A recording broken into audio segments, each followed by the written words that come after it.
오늘은 마태복음 11장 28절에서 30절 말씀을 가지고 불안이 주는 축복을 누리고 있습니까? 불안이 주는 축복을 누리고 있습니까? 라는 제목으로 하나님 말씀 함께 나누도록 하겠습니다.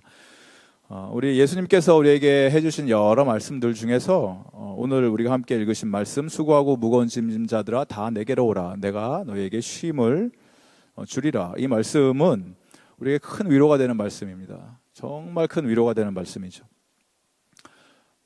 그런데 이 말씀을 우리가 묵상을 하면서 곰곰이 우리의 삶을 비교해 보면 우리의 현실이 어떻습니까? 여러분의 삶이 어떻습니까?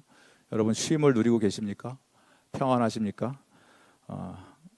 우리 삶을 보면 사실 우리 한순간도 쉼을 허락하지 않는 이 세상 속에 살고 있는 것 같습니다.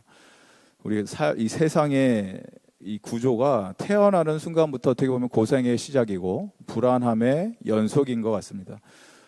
우리 교회에서도 아기들이 많이 태어나는데 임신하신 엄마들도 있고, 근데 출산의 고통을 우리가 얘기할 때 엄마들의 고통만 우리가 얘기하지만 여러분 아기의 입장에서 한번 생각해 보셨습니까? 우리도 다 그 과정을 겪었지만 기억이 나지 않는 것뿐이죠. 아기들도 얼마나 힘든 줄 모릅니다. 나오는데 엄마 뱃속에 있다가 나올 때 그냥 나오는 게 아니고, 여러분 생각을 해보시면 자기의 생명줄인 이 탯줄을 통해서 엄마와 연결되고 있다가 세상에 나오는 순간 그 탯줄이 끊기고 이제는 자기가 호흡을 하지 않으면 살 수가 없는 그 인생, 삶이 시작되는 거 아닙니까? 그때부터 사실은 불안의 연속의 삶이 시작되는 거예요. 한 생명이. 유치원에 가면은 유치원에서부터 한국 같은 경우는 더 특별하죠. 치열한 경쟁 구도 속으로 들어갑니다. 유치원 아이들이. 무슨 유치원에서 그런 경쟁이 있는지 모르겠지만 불안의 연속이 시작되고, 초등학교 가면 아예 초등학생들이 무슨 걱정이 있겠었는데 그 초등학생 아이들의 세계로 들어가면 얼마나 치열하게 이 왕따를 안 당하려고 아이들이 친구들과의 불안함 속에서 사는지 모릅니다. 아이들이 그렇게 크는 거 아니겠어가 아니고 실제적으로 너무 힘들어한다는 거예요, 아이들이. 그래서 자살을 생각하는 초등학생들도 나오고 실제적으로 자살하는 아이들도 나온다라는 겁니다. 하이스쿨 가면 뭐 말할 것도 없죠. 대학 어떻게 들어가야 되나, 부모님들의 그 압박이 시작되고 공부해라 이런 것부터 시작해서 경쟁 속에 들어가게 되고, 대학에 간다고 모든 불안이 사라집니까? 취업 경쟁과 스펙 쌓기 이런 것들로 인해서 한국에 있는 대학생들은, 이 청춘들은 그 불안을 뛰어넘어서 이제는 미래에 대한 불확실 속에서 포기하는 인생을 살고 있죠. 취업 안 되니까 포기하고 결혼도 포기하고 뭐 인생 자체를 다 포기하는 것이 이 20대의 초반의 이 청춘들이, 많은 사람들이 그렇게 산다는 것입니다. 불안함 때문에, 미래가 보장되지 않고 보이지 않기 때문에. 그러면 중년들은 낫습니까? 여러분들 나이가 드셔서 30대, 40대를 50대를 거쳐 60대가 되면은, 이런 나이가 되면 여러분들의 인생이 편안해지십니까? 어떻게든 발버둥 치면서 쌓아 올렸던 이 사회적인 지위, 내 경제적인 부, 어떤 그 안정성을 유지하기 위해서 어떻게 이걸 내가 유지해야 할까 불안해하면서 노후를 걱정하고, 100살까지 살아야 돼 하면서 앞으로 얼마가 있어야 돼 이런 거 걱정하지 않습니까? 거기에 플러스 아까 말했던 그 다 포기했던 그 청년들, 자녀들까지 걱정하지 않습니까? 그 자녀들의 인생까지도. 왜 결혼 안 할까? 왜 자녀들을 안 낳을까? 끊임없는 어른들의 걱정 아닙니까? 불안함의 연속들이라는 거예요. 이게 우리의 개인적인 걱정, 우리 가족의 걱정을 넘어서서 이제는 SNS라든가 뉴스, 가짜 뉴스가 대부분 판치는 이 세상에서 그 소식을 들으면서 이 세상 걱정을 하기 시작하죠. 인공지능이 발달했네, 알파고가 어떻게 됐네, 뭐 이세돌을 이겼네, 북한 핵무기가 개발됐는데 어떻게 되네. 대부분의 이런 걱정들은 여러분하고 실제적으로 별 관계가 없는 걱정들입니다. 트럼프가 뭐 어떻게 하네, 뭐 시진핑이 왜 또 그렇게 한단가, 뭐 이런 것들이 여러분하고 그렇게 뭐 상관이 있습니까? 사실 여러분의 삶 속에서 그런 걱정 속에 온갖 세상의 소리에 우리의 마음과 귀를 빼앗겨서 가짜인지 진짜인지 분간도 하지 못하는 뉴스 때문에 끌려다니면서 이게 마치 개인적인 일을 걱정하는 것이나 세상 일을 걱정하는 것이나 돌아가는 이걸 한탄하고 걱정하는 것이 마치 나의 거룩한 사명인 것처럼 최선을 다해서 열심을 다해서 걱정하는 사람들이 참 많이 보이는 세상입니다. 얼마나 많은지 모릅니다. 주변의 사람들과 대화를 하다 보면은 세상의 모든 걱정을 다 끼얹고 그렇게 살아갑니다. 그러면 믿음의 백성들이라고 다른가? 그렇지 않다라는 거죠. 교회 생활을 하면서도 이 걱정을 위해서 신앙생활을 하시는 분들이 계시는 것 같아요. 교회가 이렇게 되면 안 된다, 저렇게 되면 안 된다, 이게 변해야 된다, 저렇게 변해야 된다. 심지어는 열방기도 우리 하지 않습니까? 열방기도를 하면서 이거 믿음 없이 기도를 하면은 그냥 걱정으로 끝납니다. 열방 그 리스트를 여러분 기도하신 분들은 알겠지만 여러 나라들에 대한 그러한 대부분 이제 어려운 문제들이죠. 기도 제목들이 나오면 이걸 놓고 기도하라는 얘기인데 그냥 걱정하다 끝나는 거죠. 보츠와나는 경제적 자원이 부족하대. 어떻게 할까? 그 아프리카 사람들 참 안 됐어. 그리고 끝난다는 거예요. 기도하라는 거 아닙니까? 볼리비아는 정치적 세계 이 상황이 참 어렵다고 하는데 정부가 잘 셋업돼야 되는데 어떻게 할까? 남미가 참 어렵겠네. 이러고 끝난다라는 겁니다. 걱정하다 끝난다는 거예요.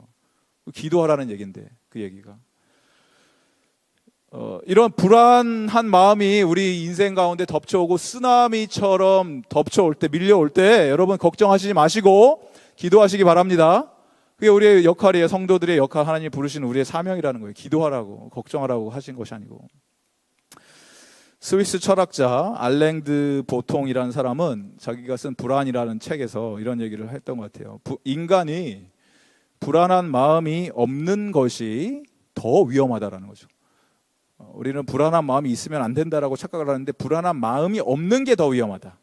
무슨 얘기냐면 불안함을 우리가 인지하기 때문에 그것을 깨닫기 때문에 이 험악한 세상을 살아갈 것을 준비하고 대처하게 된다라는 그런 내용입니다. 철학자가 했던 내용, 뻔한 내용 같은데 이 불안한 마음을 우리가 떨쳐내고 싶지만 우리의 인생 자체가 삶 자체가 끊임없는 불안의 연속이기 때문에 현실적으로 역설적으로 우리가 나의 불안전함 때문에 여러분의 불안함 때문에 완벽하신 하나님을 찾게 돼 있다라는 거예요. 우리는 불안하다는 것을 너무나 잘 알기 때문에 그것을 대체할 수 있는, 그것을 충족시키실 수 있는 그 어떤 절대자를 절대자 앞에 내가 홀로 서게 되는 그 순간 나의 진정한 자아를 발견하게 되고 나의 불안을 그분께 맡겨드리게 된다. 이런 접근이죠. 하나님을 찾게 된다라는 얘기입니다. 그래서 우리가 불안한 마음의 치유의 첫 번째 단계는 다른 것이 아니고 나의 통증과 아픔에 대한 인지라는 거예요. 내가 깨닫는 것. 나는 아프다. 나는 지금 고통 속에 있다. 나는 불안하다를 먼저 인식하는 것이라는 것입니다. 오늘 말씀에 우리가 너무나 잘 아는 말씀, 수고하고 무거운 짐진 자들아 다 내게로 와라. 내가 너희를 쉬게 하리라. 이 일들이 우리 삶 속에서 실제적으로 일어나기 위해서는 나는 수고하고 무거운 짐을 지고 있다를 인지해야 된다는 거죠. 나 너무 힘듭니다. 너무 어렵습니다. 어떻게 해야 될지 모르겠습니다. 주님 도와주십시오. 이 단계가 돼야 된다는 거예요. 첫 번째로. 그래서 하나님이 우리에게 약속하신 이 쉼을 주겠다고 하셨는데 이 첫 번째 단계는 나의 연약함, 나의 부족함을 하나님 앞에 다 내려놓습니다. 네. 여러분 예수님 안에서 쉬고 계십니까? 예수님 안에서 평안하십니까? 우리가 예수님을 믿는다고 하는데 내 안에 하나님이 약속해 주신 평안이 없다면, 나에게 쉼이 없다면 그러면 예수님께서 분명히 약속을 해주셨는데 그럼 예수님의 약속이 이루어지지 않았기 때문에 거짓말입니까? 아니면 우리가 말씀을 지금 잘못 이해하고 있습니까? 여러분 예수님께서 우리에게 쉬게 해주겠다라고 말씀하시고 약속해 주셨으면 반드시 쉴 수 있게 됨을 믿으시기 바랍니다. 하나님께서 반드시 우리에게 쉼을 허락해 주셨습니다. 이 말씀의 약속이 우리 삶 속에서 실제가 되는 역사가 오늘 이 저녁에 저와 여러분의 삶 속에서 일어나길 바랍니다. 우리에게 온전한 평화와 안식을 허락해 주신 그 하나님, 그 말씀 속에 우리가 들어갈 때 우리가 이것을 깨달을 수 있다라는 것입니다. 오늘 그 하나님 말씀해 주시는 것, 쉰다는 것은 다른 것이 아니고 예수님과 동행한다라는 뜻입니다. 동행한다는 뜻. 너무나 자주 듣고 익숙한 표현이기 때문에 그렇게 크게 마음에 와닿지 않는 것 같은데 여러분, 우리가 쉰다는 것은 그냥 두 손 두 발 다 내려놓고 아무것도 안 합니다가 아니고 누구와 동행합니까? 예수님과 동행하겠다라는 얘기입니다. 수고하고 무거운 짐진 자들아 다 내게로 오라. 내가 너희를 쉬게 하리라. 그리고 나서 그냥 편안하게 쉬어라. 그러면 끝날 것 같은데, 아무것도 안 하면 될 것 같은데, 그 다음 구절이, 그 다음 말씀이 우리를 혼란스럽게 만듭니다. 뭐라고 말씀하십니까? 내가 너희를 쉬게 하리라. 나는 마음이 온유하고 겸손하니 나의 멍에를 메고 내게 배우라. 그리하면 너희 마음이 쉼을 얻으리니 이는 내 멍에는 쉽고 내 짐은 가벼움이라. 쉬라고 하셨으면, 짐을 다 맡겼으면 짐이 없어져야 되는데, 예수님께서는 말씀하시기로 어떻게 하라고? 나의 멍에를 메라고 합니다. 멍에를 맨다는 얘기는 다시 일하러 간다는 얘기예요. 다시 어떤 짐을 져야 된다는 얘기예요. 멍에가 무엇입니까? 이런 동물들, 소, 말 이런 것들을 농경사회에서 컨트롤하기 위해서 멍에를 씌우고 밭을 갈게 하고 농경사회에서 일할 때 쓰는 게 멍에 아닙니까? 근데 예수님께서 말씀하시기로 내 멍에를 메라고 얘기를 하세요. 그 얘기는 일을 하라는 얘기죠. 쉬겠다고 왔는데 일을 하라. 혼돈스러운 거죠, 우리는.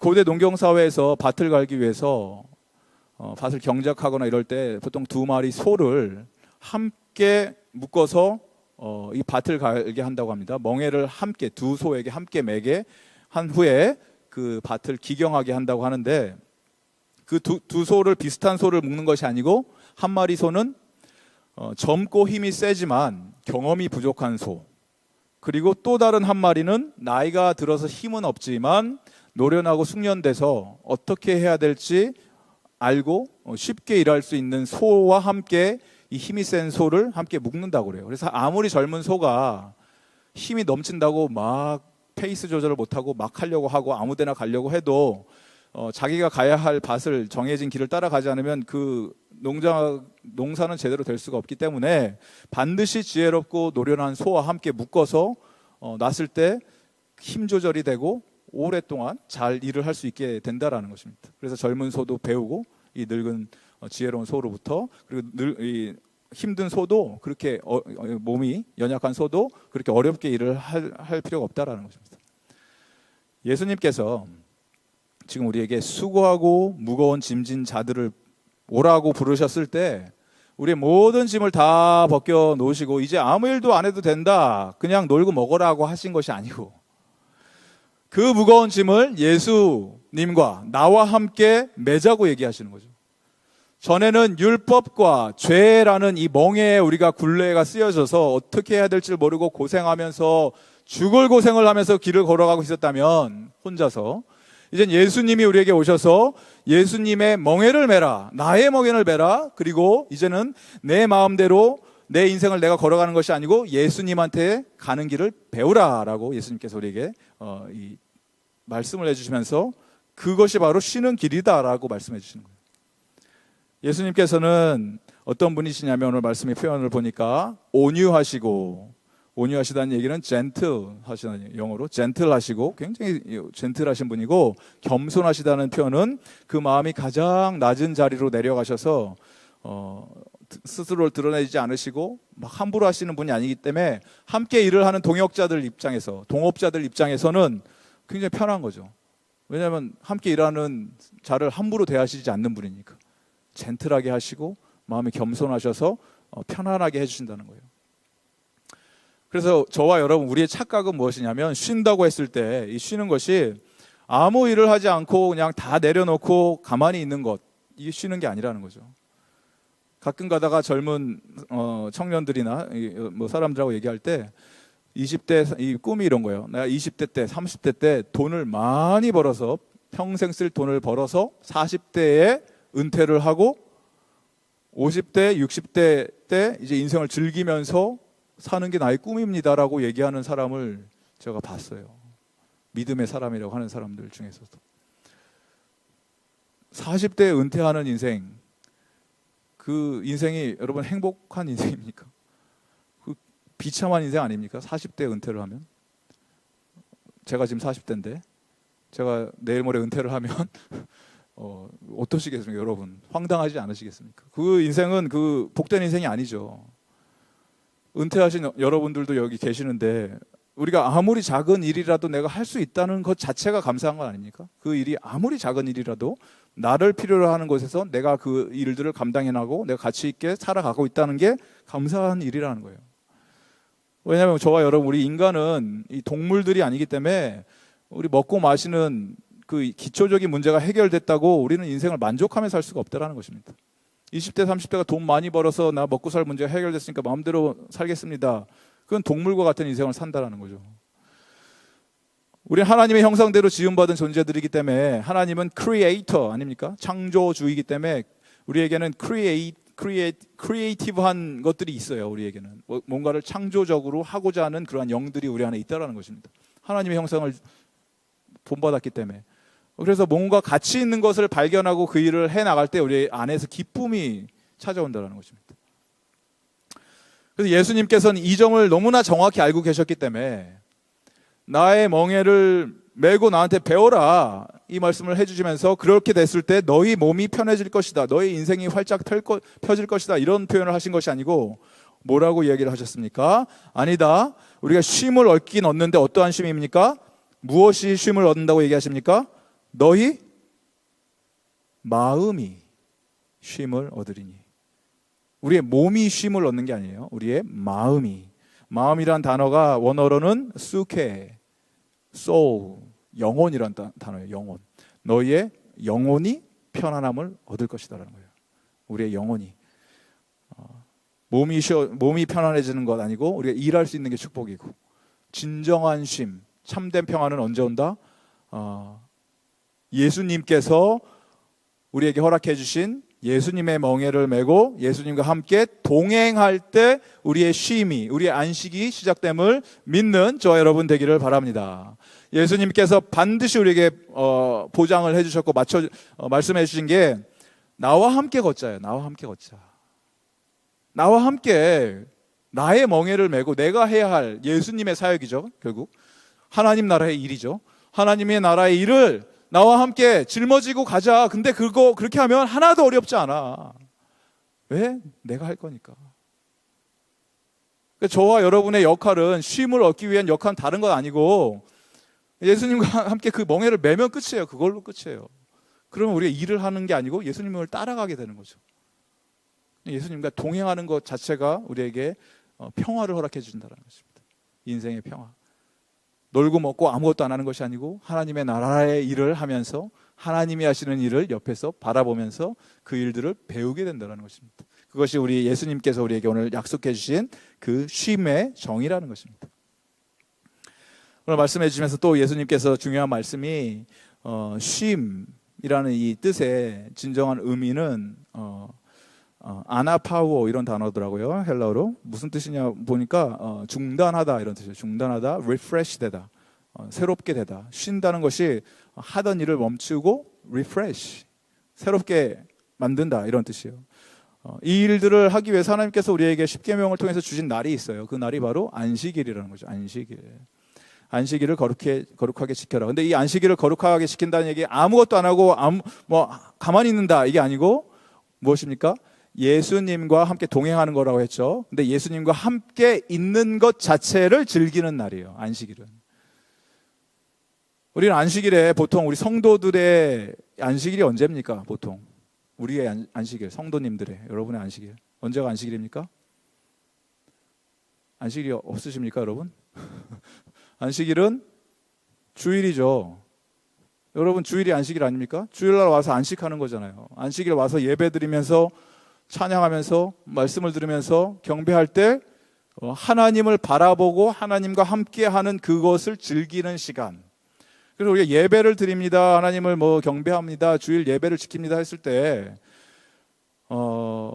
우리가 막 벌벌벌 떨면서 하나님 전에 나와서 막 부담스러워하면서 거룩하게 이렇게 하는 것을, 거룩하게 예배를 드려야죠, 하나님을 물론. 근데 여러분이 하나님의 입장이라고 생각을 하시면, 입장을 바꿔놓고 생각을 하시면, 사랑하는 자녀들이 아버지 집에 왔어요.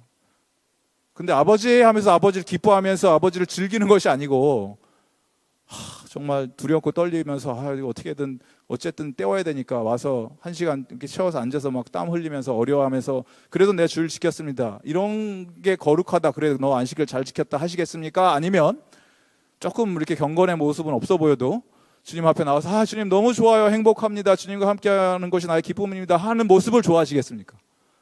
여러분 입장을 놓고 바꿔서 생각하면, 아버지라고 생각하신다면 당연히 아버지를 기뻐하고 즐거워하는 그 자녀들을 행복해 하시지 않겠습니까?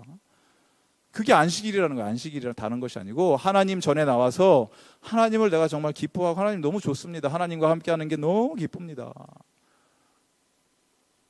거룩하시고 존귀하시고 뭐 위대하신 하나님, 주님을 찬양, 뭐 이런 거 말고, 그런 것도 필요하죠. 근데 그 거룩이란 개념이 그런 게 아니라는 거예요. 하나님을 정말 거룩하고 영원롭게 한다는 것은 존귀하신 하나님 앞에서 내가 있는 모습 그대로, 부족한 연약한 모습 그대로 하나님 앞에 다 내려놓고, 하나님, 주님 앞에 나왔습니다, 나를 받아주시옵소서. 이 모습을 하나님이 기뻐하시고 함께, 예수님과 내가 함께 하는 것 자체를, 뭐 다른 뭐 사역을 하고 뭘 하고 그게 아니고, 그 기쁨을 누리시는 여러분 되기를 바랍니다. 그것이 진정한 안식이라는 거예요. 주일을 여러분이 누리실 수 있는 안식. 네. 성도님들은 그렇죠. 목사들은 아니죠. 목사들은 사역을 해야 되니까 주일날. 그래서 우리는 다른 뭐 월요일이라던가 이런 날을 좀 거룩하게 구분을 져서 그날을 충만히 하나님과 함께 교제하면서 즐기려고 하는 거죠. 그래서 월요일날 목사님들한테 전화하지 않으시기 바랍니다. 전화하시면 안 돼요. 월요일날 목사님들한테 조금 기다리시면 돼요. 화요일날 하시면 돼요. 그렇게 급한 일 아니면. 그 연애할 때, 여러분 연애할 때 사랑하는 연인과 함께하는 것 자체가 기쁨 아닙니까? 그냥 사랑하는 사람들과 내가 같이 한다. 데이트하면서, 여러분 배우자들과 데이트하면 하루 종일 같이 시간을 보내고 저녁에 차가 끊기는 시간까지 같이 있다가 헤어지면서 아쉬워하고 또 보고 싶어서 또 다음날 아침 가서 또 만나고, 그렇게 해도 몸은 피곤하지만 우리는 지치지 않잖아요. 왜냐하면 사랑하는 사람과 같이 있으니까. 별로 이렇게 마음에 와닿지 않으신 것 같아요. 표정이 너무 오래돼서 기억이 안 나시는 것 같은데, 그러셨어요. 여러분들도 연애하실 때 그러셨다라는 거예요. 예전에 계속 만나니까 이게 차비가 많이 들고 뭐 같이 떨어져 지냈다가 다시 만나고 번거롭고, 그러니까 에이 안 되겠다, 그냥 같이 살자 해서 결혼한 거 아닙니까? 그게 결혼 아닙니까? 우리 그냥 같이 살자. 그러면 뭐 이렇게 헤어질 일도 없고 계속 같이 살면 되는 거 아니냐. 그게 결혼이에요. 우리 사랑하는 사람이 너무 좋아서 함께 그냥 계속 있는 것.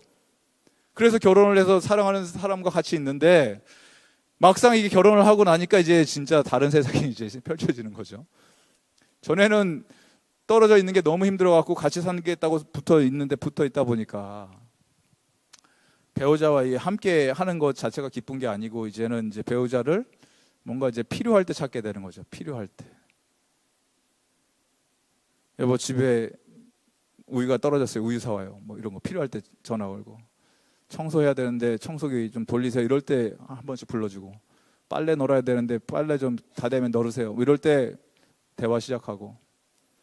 저희 집을 얘기하는 거 아닙니다. 절대로 그런 눈으로 보시면 안 됩니다. 뭐 그럴 때 우리가 필요할 때 이렇게 부르지 않습니까? 배우자들을 결혼하고 난 이후에. 근데 여러분 예수님하고의 관계는 어떠십니까? 예수님과 내가 함께 있는 것 자체가 쉼이 되고 기쁨이 되고 즐거움이었는데, 처음 예수님을 만나고 첫사랑에 빠지고 진짜 예수님과 깊은 임재 안에서 교제를 나눌 때는 그냥 함께 있는 것 자체가 천국과 같은 삶이었는데, 너무 익숙해지다 보니까 예수님이란 존재가 너무 친밀해지고 뭐 마치 그냥 당연히 있는 분처럼 여겨지기 시작하는 순간, 이젠 더 이상 예수님을 부르지 않고 나에게 필요한 일이 있을 때 가끔 가다가 예수님 부르짖고 찾고, 또 문제 해결되면 또 안녕히 계세요, 다음에 보겠습니다 이러고 헤어지고, 그렇게 되면서 우리의 인생이 피곤해지기 시작한다는 거예요. 신앙생활 자체가 부담스러워지기 시작한다는 거예요. 예수님과 나와의 관계가 소홀해지기 시작하는 순간부터. 그래서 여러분 우리에게 잃어버린 이 참된 안식, 참된 쉼의 의미를 예수님과의 관계 회복을 통해서, 함께함을 통해서 속히 회복하는 여러분이 되기를 바랍니다. 그것이 회복될 때 우리 안에 기쁨이 충만해지고 평강이 찾아오게 되고, 예수님이 함께 하시는 순간부터 더 이상 어떠한 내가 감당해야 하는 일들이 문제가 되지 않습니다. 내가 혼자 하려고 하면 이 산처럼 큰 문제고 도저히 해결할 수가 없는 것 같은데, 누가 나와 함께 하냐에 따라서 그것이 전혀 문제가 안 될 수가 있다는 거예요. 제가 사는 집이 변기가 이게 오래돼서 막 물이 새고, 집이 뭐 한 40년, 50년 된 집 같은데, 뭐 이 전구가 나가고 지붕에서 뭐 물이 뚝뚝 떨어지고 새고 막 이러는데, 저에게 이 호주 친구 중에서 그 빌더 친구가 있어요. 그래서 이 친구가 가끔가다 저희 집에 놀러 오는데, 불고기 먹으러 온다고 오는데, 오면은 뭐 한 방에 다 해결되죠. 전혀 문제가 아니죠. 그 친구가 와서 자 불고기 값 내놔 하면서 변기 고쳐, 저거 고쳐, 전등 갈아줘 하면은 뭐 다 해준다는 거예요. 네. 내가 하려고 하면 안 되는데 내가 누구와 함께 있냐에 따라서 문제가 다 해결된다는 거예요. 전혀 문제가 안 된다는 거예요. 내가 어떻게 이 문제 해결하냐가 아니고 누구랑 함께 있냐가 훨씬 더 중요하다는 것입니다. 네. 여러분들이 내가 아무리 내 인생에 있는 어려운 문제들 발버둥을 치고 최선을 다해서 풀려고 해도 도저히 풀리지 않던 문제가 하나님과 함께하는 순간 더 이상 일이 되지 않고 예수님과 함께 그 멍에를 메고 예수님이 하시는 일을 나는 내가 하는 것이 아니고 바라만 보면 모든 것이 다 풀리는 놀라운 이 기적을 경험하는 여러분 믿음의 백성이 되기를 주님의 이름으로 간절히 축원드립니다. 예수님과 함께하면 다 끝난다라는 거예요. 특별히 우리가 하는 교회 사역이라는 것들, 교회 일이라는 것들이 곰곰이 생각을 해보십시오. 그게 여러분의 일입니까? 그게 왜 여러분의 일이에요? 여러분들이 할 일이 아니에요. 이게 예수님의 일이에요. 하나님 나라의 일이에요. 그러면 누가 제일 신경 쓰시고 누가 하십니까? 하나님이 다 하세요. 저와 여러분, 제가 안 해도, 여러분이 안 해도 하나님이 하실 일은 하나님이 다 하세요. 그럼 우리의 걱정거리는 내가 이거 어떻게 해야 됩니까? 이게 왜 문제가 그게 아니고 하나님 제가 하나님과 함께 하고 있습니까를 고민하면 돼요. 하나님 제가 예수님의 멍에를 메고 지금 함께 걷고 있습니다가 우리의 고민거리라는 겁니다. 그럴 때 우리에게 평화가 찾아오고 쉼을 누리게 됨을 여러분 믿으시기 바랍니다. 가장 중요한 것은 우리의 이 불안한 마음들, 불안의 연속이 끊임없이 올 때 이것이 축복으로 바뀌기 위해서는 반드시 해야 할 것, 예수님께 달려가야 됩니다. 예수님께 나아가는 것. 11장의 말씀을 우리가 28절, 30절을 읽었지만 3절밖에 안 읽었지만 여러분 나중에 시간이 되시면 11장 전체를 다 읽어보시기 바랍니다. 11장 전체는 요한의 질문으로 시작을 해요. 요한이 어떤 질문을 하냐, 예수님을 향해서 당신이 감옥에 갇히고 난 이후에 당신이 그토록 우리가 기다리던 진짜 그 메시아 맞습니까? 그 사람 맞습니까? 우리가 다른 사람 기다려야 하는 거 아닙니까? 왜냐하면 이 요한이 세례자 요한이 질문을 하는 거예요. 영적으로 탁월하시고 선지자 중에 가장 위대한 세례자 요한이라는 이 분이 지금 예수님의 정체성에 대해서 의심을 하는 거예요. 맞습니까, 당신?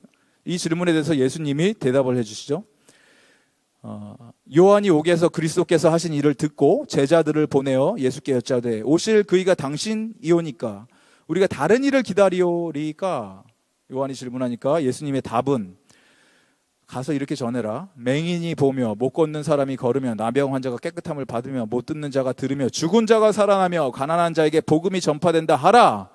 이 말씀은 이사야 선지자에 나오는 메시아에 관한 내용을 다 총정리해서 서머리해서 던져주신 거예요. 예수님께서. 메시아에 관한 예언이 지금 나를 통해서 다 이루어지고 있는 거 아니냐? 뭐 내가 맞다 그 얘기죠. 그것도 몰랐냐? 이 얘기죠. 그러면서 하시는 말씀이, 이어서 하시는 말씀이 너희들이 무엇을 찾기 위해서 저 광야로 갔느냐예요. 광야 왜 갔냐? 갈대 흔들리는, 바람에 흩날리는 갈대 보러 갔냐?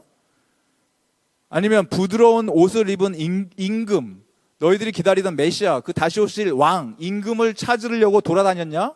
그 부드러운 옷을 입고 있는 자들, 왕을 찾으려면 그 궁전으로 가라, 왕궁에 가라, 거기 가면 있다. 번지수 잘못 찾은 거다.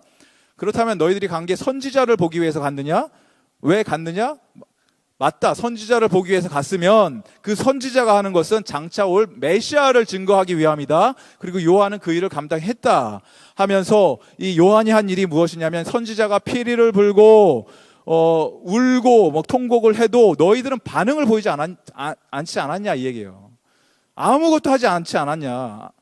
내가 불러도 오지 않았고 북치고 장구치고 별 모든 것을 다 메시아를 가리키면서 요한이 했는데 너희들 나한테 오지 않지 않았냐 이 얘기를 지금 하는 거예요. 예수님께서. 요한이 와서 먹지도 마시지도 아니니 귀신 들렸다 하고 요한에겐 그렇게 손가락질을 했고, 예수님이 와서 반대로 먹고 마시니 더럽고 세속적인 죄인의 친구라 하였다. 그러니까 이 사람들은 이렇게 해도 근심 걱정이고 저렇게 해도 불평 불만이고 온갖 눈에 보이는 것이 다 잘못된 것밖에 없는 거예요. 그 사람들에게 있어서 늘 불안 속에 사로잡혀서 살던 사람들의 반응이었다라는 것입니다. 언제나 불안의 영에 사로잡히면 이 진리의 것들이 눈앞에서 펼쳐져도 볼 수가 없게 된다는 거예요. 불안의 영에 사로잡혀갖고 모든 게 다 정죄고 잘못된 거로밖에 안 보인다는 것입니다.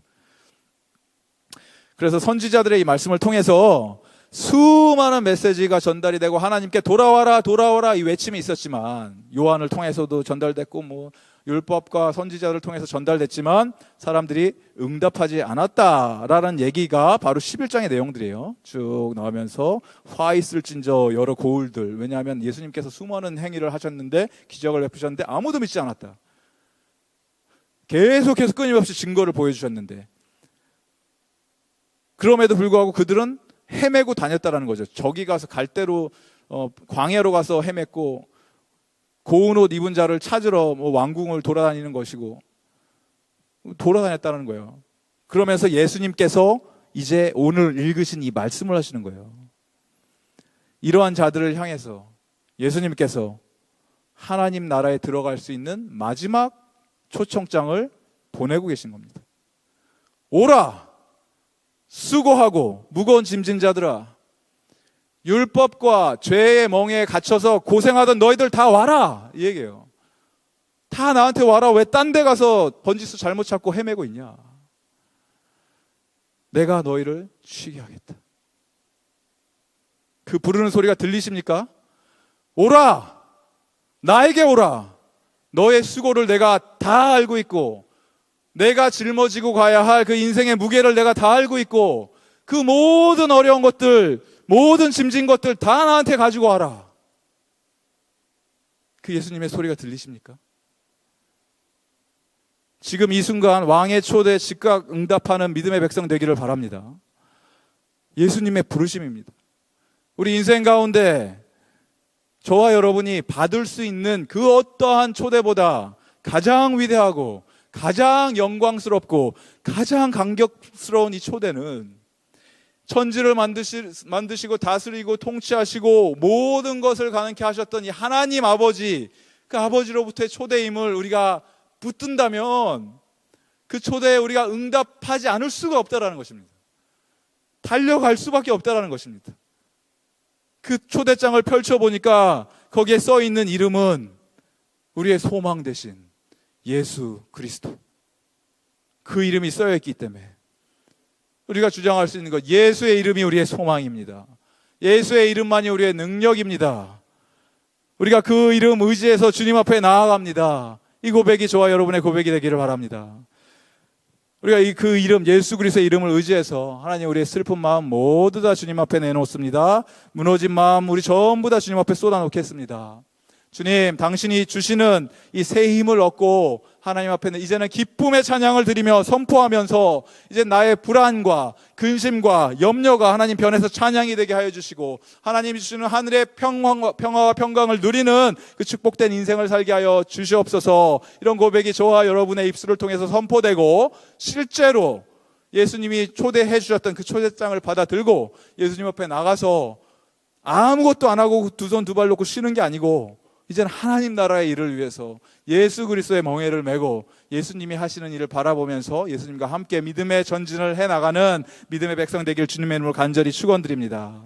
우리 이 시간에 다 같이 하나님께 찬송하며 찬양하며 나갈 때 하나님, 내 마음에 슬픔이 있습니까? 슬픔이 있는 사람 주님의 이름을 부르시면 된다고 하셨기에 영원토록 변치 않는 그 기쁨을 우리 가운데 허락해 주시고 예수의 이름 가운데 소망을 발견케 하여 주시옵소서. 우리의 마음을 다해서 고백하며 찬양하며 주님 앞에 나가겠습니다.